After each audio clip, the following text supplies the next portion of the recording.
I had this. I was sitting in the bath a few months ago, and I had this vision in my mind, and it went like this. First of all, there was swirling energy, and I knew immediately that was symbolic of consciousness. Then an eye appeared in the energy, and in front of the eye appeared a telescope, and on the end of the telescope was the Earth and this universe. And then, this is the crucial point, the telescope morphed into a human body.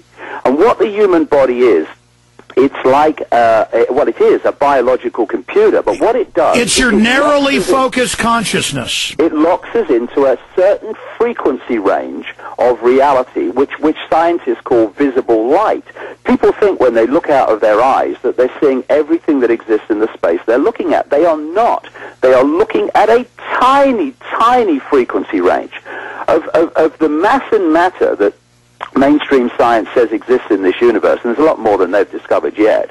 The electromagnetic spectrum is 0.005% of that, and visible light is a fraction of the 0.005%. That is the only frequency range that our eyes decode and our brain and genetic system decodes.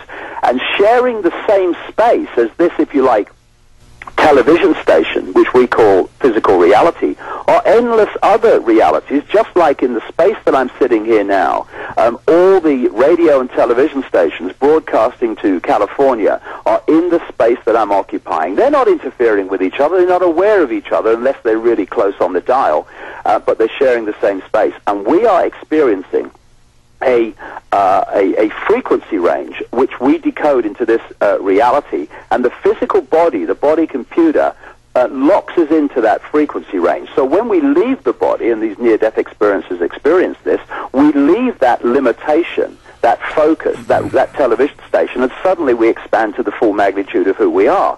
What the conspiracy is about, because at the core, the shadow people understand this, is hypnotizing us from cradle to grave to believe that we are the vehicle which is focusing our consciousness to experience this reality, and that we are as limited as that vehicle perceives the world.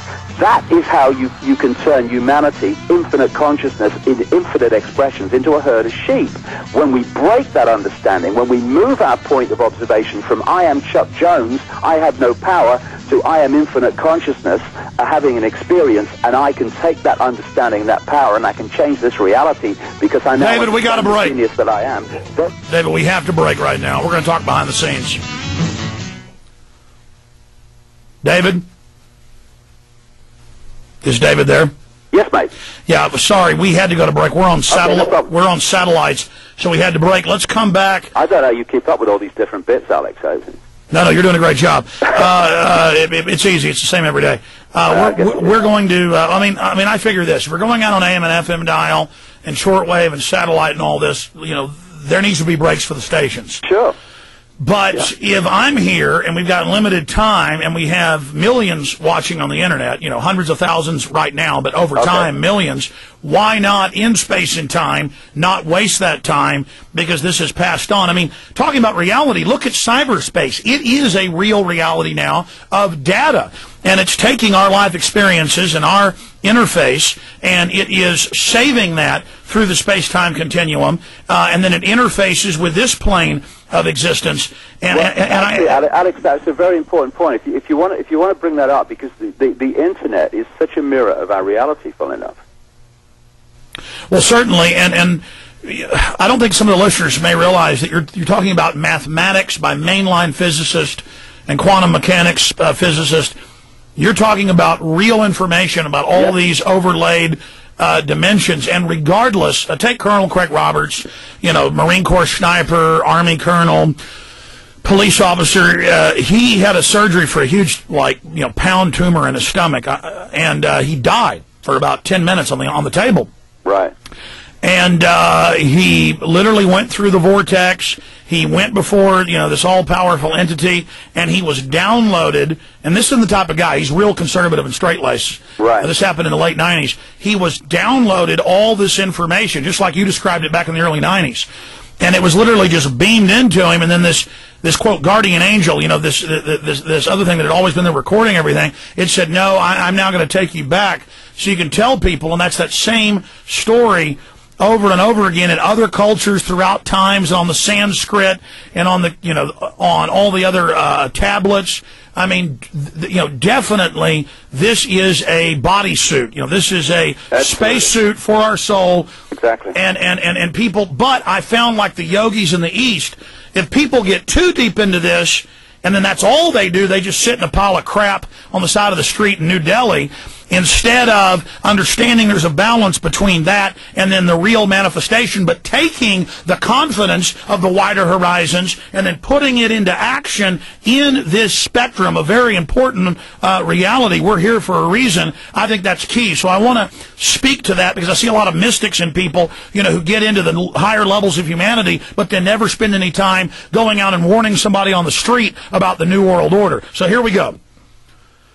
What an amazing discussion with David Icke. During the breaks, we're doing some behind-the-scenes talking, but I like to keep it congruent with the full audience. But you can go over to the Infowars.com streams, the PrisonPlanet.com streams. Those are separate from many others, including Genesis, and hear the expanded interview there, or watch on PrisonPlanet.tv. Don't forget, with your PrisonPlanet.tv membership, you make what we do here possible. You get all my films in super high quality to burn them to disc and give to folks, a factory of resistance. All my films, 20 of them now, 19 I made, 20th I produced. My book and so many other great books and videos we carry are available at Infowars.com. And it is your funding of our operation that allows us to continue. But the most important thing is the materials are waking people up, and people are more ready to receive this information than ever before. Another great place to find out a lot of shocking information, which regardless will open your horizons, make you question, and regardless of whether it's all correct or not, it is extremely positive to question. And I see that's the genius of David Icke, and I really, agree with him on 98% of what he covers. I just haven't been able to tangibly prove the other 2%. My gut tells me, for God's sake, it's probably true. But the point is that I stick to what I can prove more in this plane of existence, because I found that's more successful with people who aren't further down the research line. But everybody should visit davidicke.com. Just Google David Icke, and of course you spell his name, I-C-K-E, and he's got a lot of great books and videos available there at davidicke.com.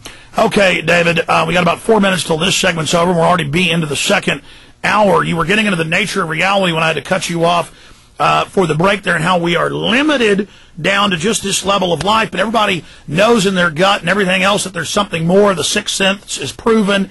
When somebody's looking at you in a restaurant, when you're in the woods and somebody's, over the next hill. I mean, there's so much more to all of this, and the enemy is obsessed with it. And they're into dark energy, and they're into torture and blood and death. I mean, the best example in the last few months is a sickening artist like Damien Hirst, who sells a bucket of maggots, a jar of maggots for 4 million pounds, or a crystal devil skull for 100 million pounds, or 98 million pounds, or images of razor blades and blood and tortured babies for 20 million pounds. And the elite go and buy this, and they say, we're buying this because we are worshiping this. This is how we adorate this. Everything in the end comes down to a vibrational state. The lower it is, the more limited you are, the more narrow-minded, I would say narrow-banded you are. The more you expand your consciousness, the more your energy vibrates quicker. The thing is that we are experiencing a band of frequencies. Now, our consciousness is vibrating too quickly to interact with it. If my consciousness tries to interact with this book on this table in front of me, I couldn't pick it up, just as radio A couldn't interact with radio 2, because they share the same space, but they're not close enough on the dial to interact with each other. So the consciousness takes on an outer shell that is vibrating within the frequency range it wants to interact with. We call it the human body. Therefore, because I have that, I can pick that book up because they're operating in the same frequency range, they can interact. The whole basis of this conspiracy